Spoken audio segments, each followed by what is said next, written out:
మేము మొత్తుకొని వారం ఈ రుణమాఫీ అంత ఫోకస్ 70% రుణమాఫీ జరుగుతుందని చెప్పి మొత్తుకుంటే వాళ్ళ నుంచి ఆంతరం వస్తలేదు అధికార పార్టీ విమర్శకు ప్రతి విమర్శ వస్తున్నాయి. నిన్న కూడా నా మీద మాట్లాడి నేను ఏమంటున్నానంటే శ్వేతపత్రం విడుదల చేయరాదు. ఎన్ని అకౌంట్లు ఉన్నాయి, ఎంతమంది రైతులు రుణాలు తీసుకున్నారు, ఎంత బకాయిలు ఉన్నారు, మీరు ఇచ్చినటువంటి బడ్జెట్ లో ఎంత కేటాయించారు, శ్వేతపత్రం విడుదల చేస్తే దానిలో ఉన్న ఇబ్బంది ఏంటి మీకు? బ్యాంక్ అధికారులేమో ఇన్ని లక్షలు అంటున్నారు, మీరేమో ఇన్ని లక్షలు అంటున్నారు. ఈ కన్ఫ్యూజన్ ఎందుకంటే విమర్శకు ప్రతి విమర్శ సమాధానం కాదు. మేము విమర్శిస్తలే, మేము మీ దృష్టి తీసుకొస్తున్నాం. మీరు చెప్పే అబద్ధాలతో రైతులు మోసం చేయకండి. మీ నిజంగా రుణమాఫీ చేస్తే రైతులు ఎందుకు రుణానికి కాంట్రోల్ చేస్తారు?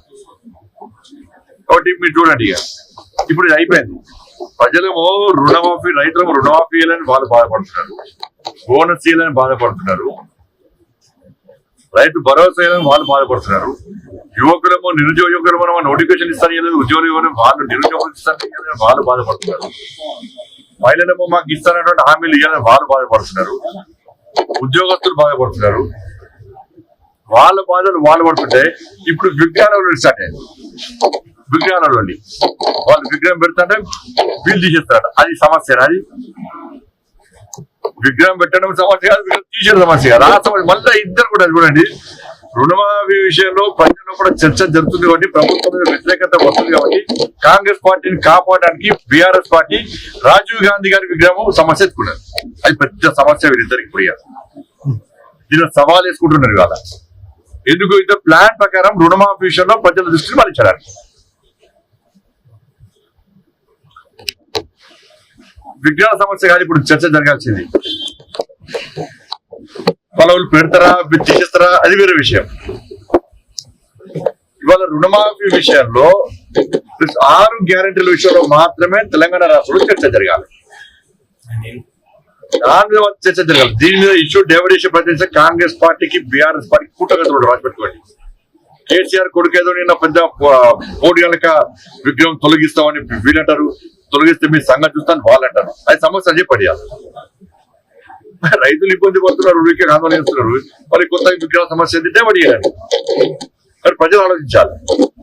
6 గ్యారెంటీల విషయంలో రుణమాఫీతో పాటు 6 గ్యారెంటీల విషయంలో కాంగ్రెస్ పార్టీ ప్రజలకు క్లారిటీ ఇవ్వాలి. రుణమాఫీ విషయంలో శ్వేతపత్రం విడుదల అని చెప్పి భారతీయ జనతా పార్టీ డిమాండ్ చేస్తున్నారు. సూచనలు సాధించుకోవడానికి ఈ కార్యక్రమాన్ని ఏర్పడేది. అంటే పబ్లిక్ లో ఫీల్డ్ గా తిరిగేది అధికారం. ఈ కరీంనగర్ ఉమ్మడి జిల్లాలో ఈ నియోజకవర్గంలో అధికారులు చాలా యాక్టివ్ గా ఉన్నారు. జిల్లా కలెక్టర్ ఒక డైనమిక్ కలెక్టర్ గారు నిత్యం రివ్యూ చేస్తూ ప్రజలతో కలెక్టర్ గారు, అసిస్టెంట్ కలెక్టర్ కూడా చాలా యాక్టివ్ ఉన్నారు.